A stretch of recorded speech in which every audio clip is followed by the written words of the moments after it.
Welcome back to Like of Voices. You might be wondering why we are in the loading screen. I talked about it in one of my Subnautica videos, I believe. If I didn't cut out that part, that might have happened. I don't know. I recorded this last month.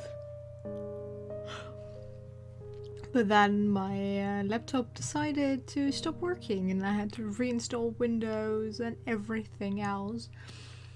And while I could save some of the recordings I already did, I didn't save this one because it was saved to a different folder than normally. So yeah, I know what is going to happen. And well, it's nothing bad, so I shouldn't worry. It was just a choice I had to make. So I guess I will. I'm sorry, I'm so tired. I will choose a different option this time around. So, last part ended, or well, it didn't end with his death, but we killed the guy I actually wanted to pursue in this round. So yeah, that happened. My eyes slowly blink open and readjust to the brightness, what little there is. The sun is obscured by a thick layer of fog, making it impossible to estimate the time of day. I prop up my elbow and push myself up. The ground is hard and rocky, but that isn't the only reason I'm eager to get on my feet. I check my surroundings. The harsh, craggy earth of the island is interlaced with twisting vines and gnarled branches. Besides me, Margaret and Lou are still fast asleep. The guide, however, is nowhere to be seen. I've realized that I don't recall seeing him lay down with everyone. It's likely he left us hours ago. There is a creeping silence here. I can't help but shudder at the hollow, aching feeling inside of me. It refuses to relent. I shift my weight back and forth, unsure of what to do with myself. Memories of last night's harrowing journey flicker through my mind.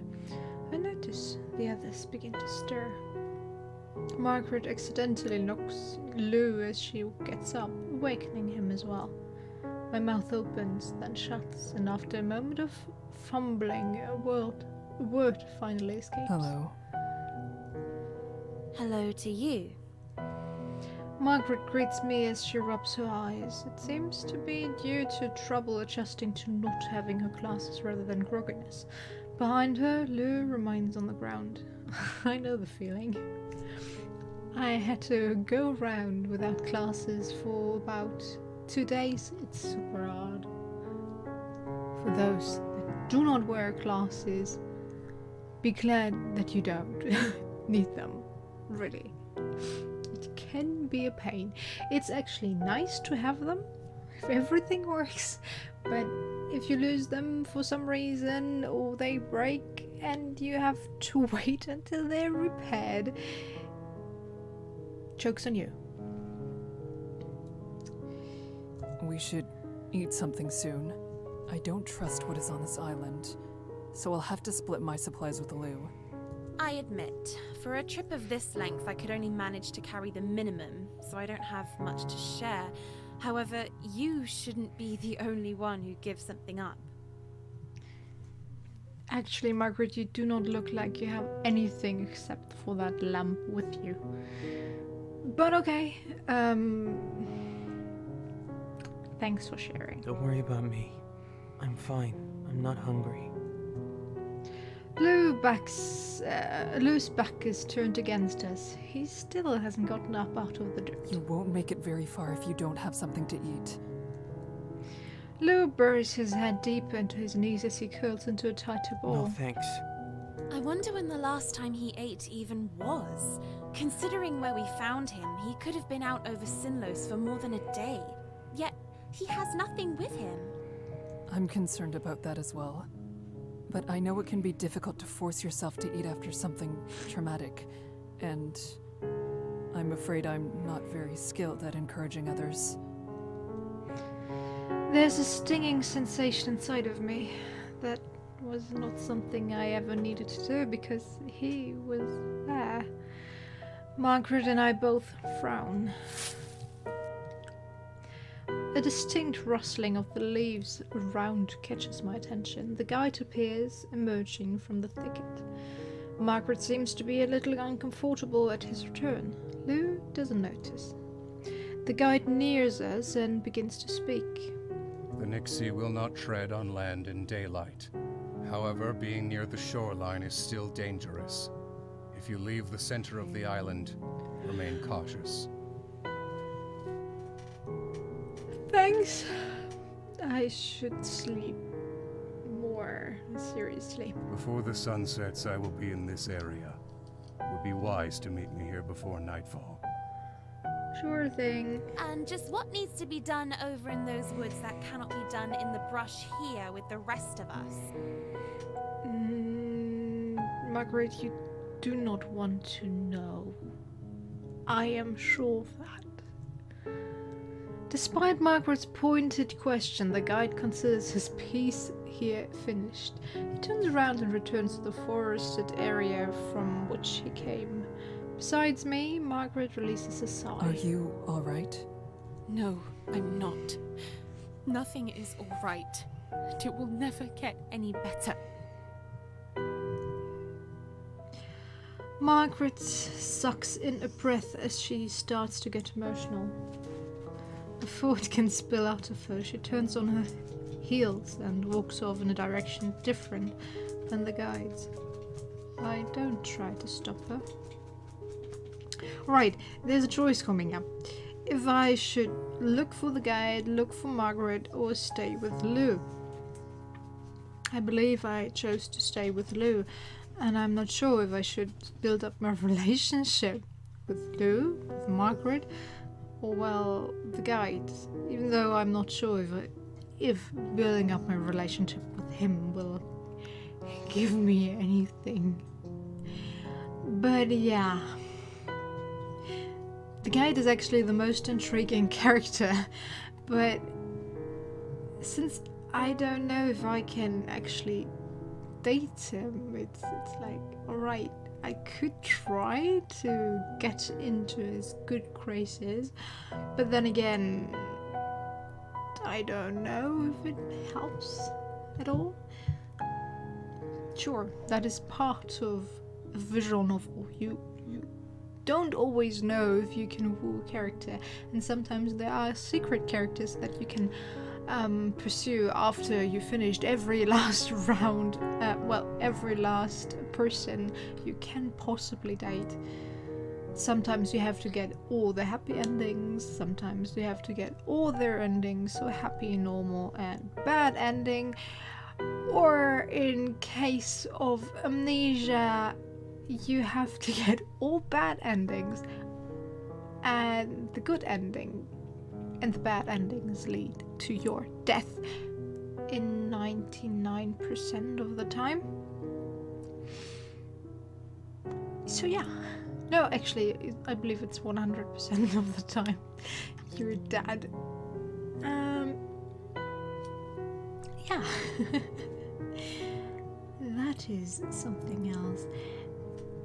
That's actually one of the stories I want to play, but since I've finished every last story, I'm not sure if I can play it again.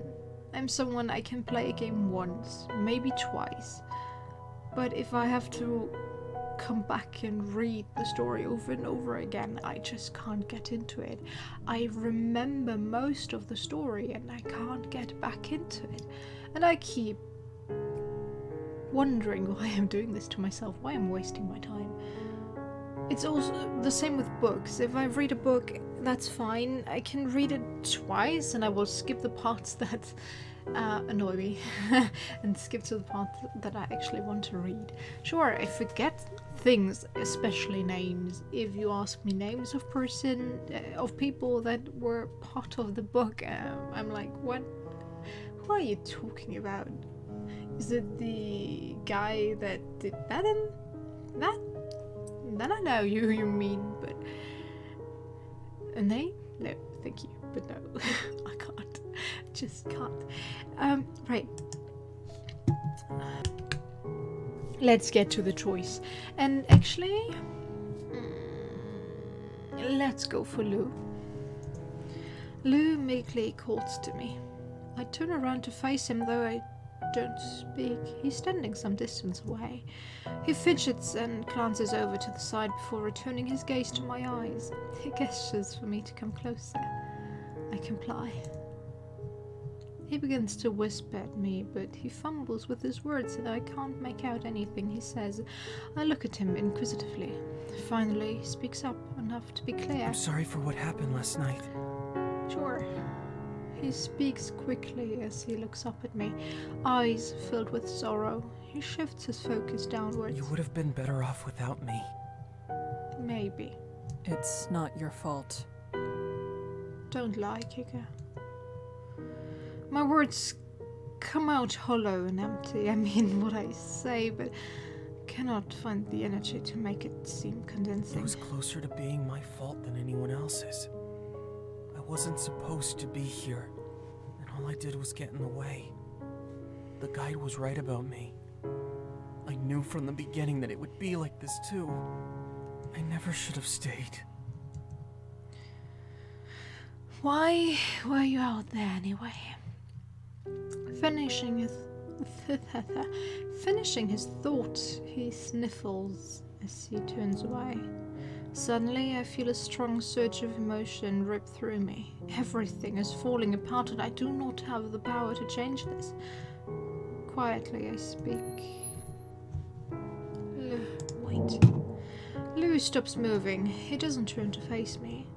I hesitate as well, also unsure of how to proceed. Would you be willing to speak with me?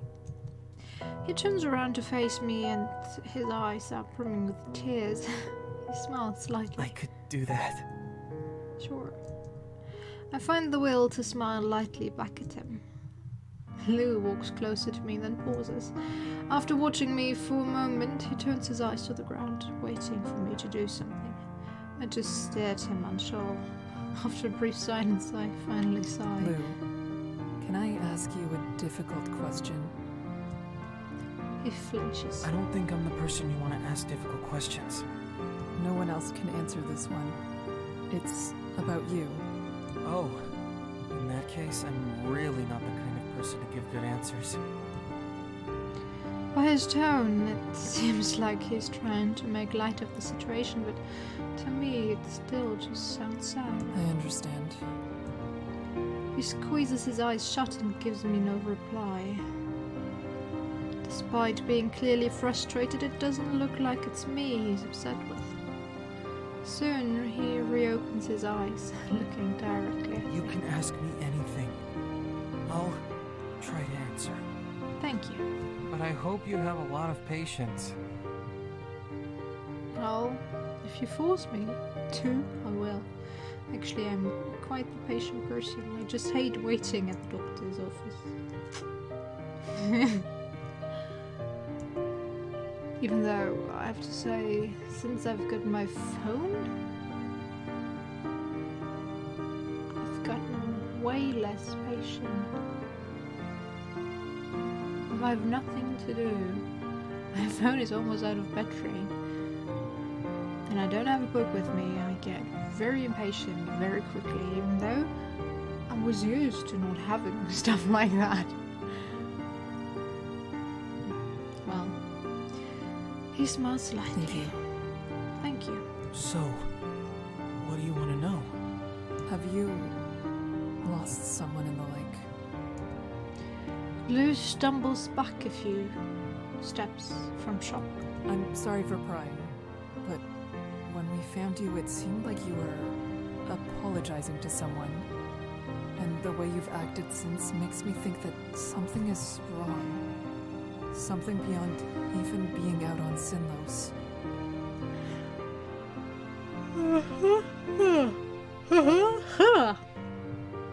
I give him a sympathetic look. Why am I even asking him this question? Do I really want to help him, or am I trying to forget what happened to us by talking about someone else's misfortune? When Lou speaks, his voice is barely above with I whisper. hate myself. I can't do anything. We're at this part again. Last time this annoyed me, and it will annoy the hell out of me again. You don't have to say anymore. I was wrong to ask you about it. His brows are furrowed and he smiles in a self-deprecating way. I'm sorry. Lou laughs sharply at Don't himself. be. I'm not worth the concern.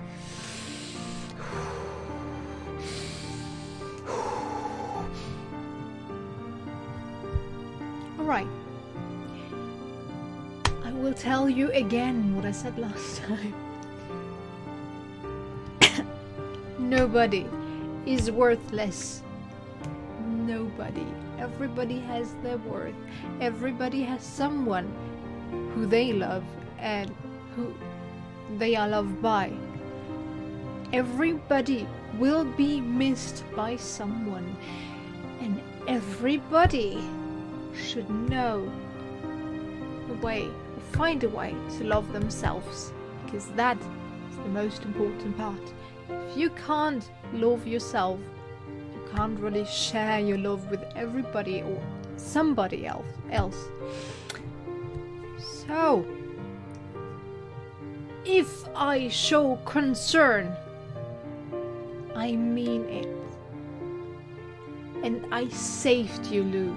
I know I do not show it, and I do not show that I appreciate you being here.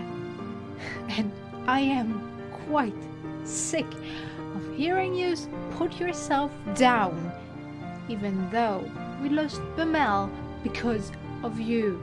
And now I know this is, well, not the right way to put this, but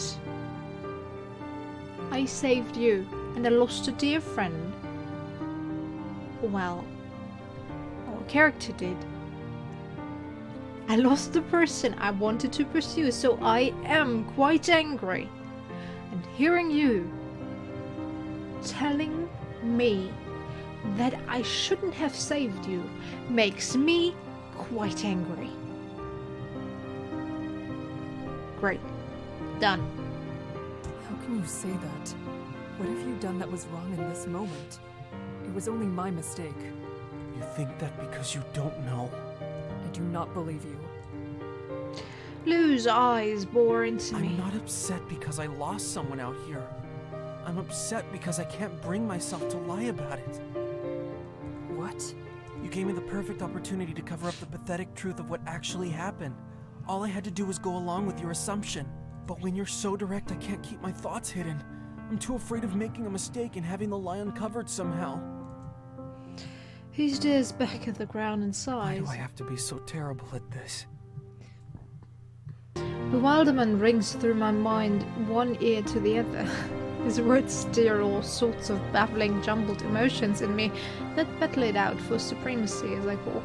Lewis, I don't know.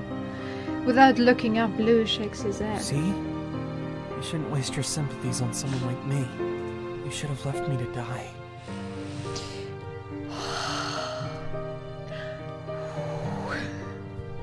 I'm so willing to strangle him. Like a shot, my anger flares up. Pull yourself together. I didn't leave you behind before, and I'm not going to do so now. The best thing you can do to help is put those kinds of thoughts in the back of your mind.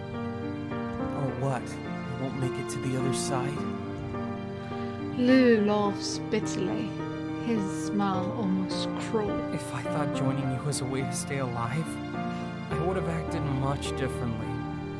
The only reason I came along is because I thought it might be nice to not die alone and forgotten.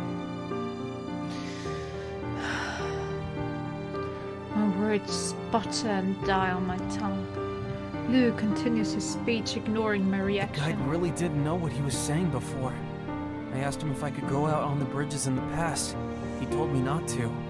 Said I couldn't handle it. I'm not sorry for ignoring the warning. This was something I had to do. This was my only chance to prove I'm not worthless. Or to finally accept that I was, once and for all. And we know what the truth is. You know your truth, I know mine. Stop. I can no longer keep idly listening to him It speak. doesn't have to be this way.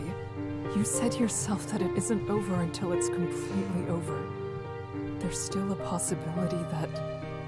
No, there isn't. My blood pounds in my veins. Instinctively, I place both my hands on his tightly wrapped upper arms. I don't know what has happened to you, but if there's something you need to do, you can try again tomorrow night. You don't need to give up. You have value. Lou closes his eyes again and smiles to himself. I maintain my grip on him, waiting for his response. All right. I'll try to stay alive if you'll do something for me. What is it? What is it? Don't put yourself in danger for my sake anymore. That is my choice to make. My fingers curl hard around his thin arms, wishing I could argue further, but I don't know what is going on in his head, and I might push him back into giving up. I don't have the luxury of trying to reach him a second time. I release him and take a step back. Fine. I'll accept those terms. Good. Now you might survive. You need to survive too. He loves. It goes without saying. Lou smiles teasingly. His attitude is still difficult for me to grasp, but I attempt to smile in return. Thank you for I know caring you about don't me. want anything to happen to anyone else. That is admirable. Lou says nothing. However, I do feel my words reached him. I wish he would let me help him, but I cannot find the way to do so. I can only trust that he will do his best to take care of himself now. It's better than him planning to let it end. I sigh wearily and yet somehow feel as though my resolve has been strengthened, at least for now. I'm going to head out. I want to see how everything is on the island. I'll make it easier by coming along. Then you won't ever have to check on me. This time I am able to smile easily. That would be good. Happy to help. He readily moves beside me, and together we move out. Lou and I head through the wooded part of the island. There isn't anything that could be called a path, but we managed to pick our way through the bush quite well. Through a thinner stand of trees, we briefly catch sight of the guide standing on one of the beaches. He seems fine, but even though I'm sure he turned his head towards me, he makes no show of acknowledging us. We move on and eventually find Margaret in a jagged clearing. Margaret begrudgingly lifts her head as we approach, enabling me to see that her face is damp and tear-stained, while her eyes are red and puffy. She's been crying. I shift between my feet uncomfortably. Is something the matter? Margaret moves to Lou. She laughs without humor. Are you keeping an eye on the rest of us to make sure we don't get into trouble? That's not it. Anything could happen, so it is good to stay alert even in daylight. Lou is here because he was also concerned. Well, that's nice. She speaks somewhat curtly, but at least she no longer seems as depressed. Does this mean you don't have something to say? Margaret shakes her head. I'm happy to report that everything's in order on this front. I'm glad. Of course, I cannot fully believe that. Margaret isn't saying what's actually on her mind, but I have no way to truly reach Is that her. everything? For now, yes, because I'm sorry, but Lou is the one I'm targeting now. Margaret, yeah, I'm sorry. I know you're a nice character, but you're way too bitchy for me. And I shouldn't say that, but you are. I'm sorry. It happens. I suppose it is. My words come out slowly and hesitantly, as though she might change her mind if I bide my time. I want to do more, but I cannot think of what else I could do for Then her. goodbye. Bye, Margaret. If you need anything, we will be close by. Yes, thank you. I'm sure I'll see you soon. Her response is sincere. It is enough to ease some of my worry. I smile, though weakly. We leave her be and head off on our own. It's good to know the others are well. We have nothing to do with our time now. Even I can't ignore the wistful tone in my voice. Something is tugging at my heart, trying to tear peace away. Lou seems uncomfortable with my lowering mood. He stares out into the woods rather than at me. I think I'll go to the shore. His words snap me back, heart to heart. Heart to reality. What? Why? I saw something earlier that I'd like to check out. The shoreline is dangerous. Whatever you saw could not be worth the risk.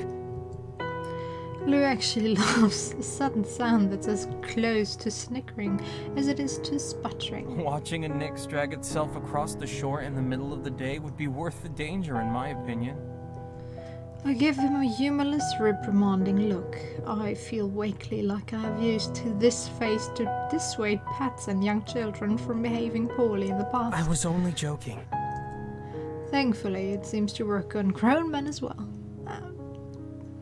Well, I wouldn't really consider him a grown-up. I don't know. He looks very young. Maybe in his early 20s, but not older. I hope he's telling the truth. For someone so nervous, he can be quite reckless. I'm still going, though. Don't worry. I'll be careful.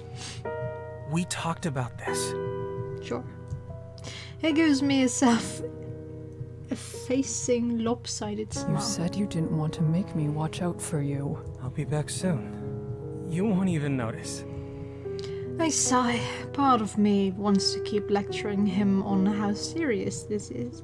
I just want him to be safe, but I fear I don't have the words to convey that without making the situation worse. Alright, so I've kept the choices the same so far, but I will deviate from that with the upcoming choice.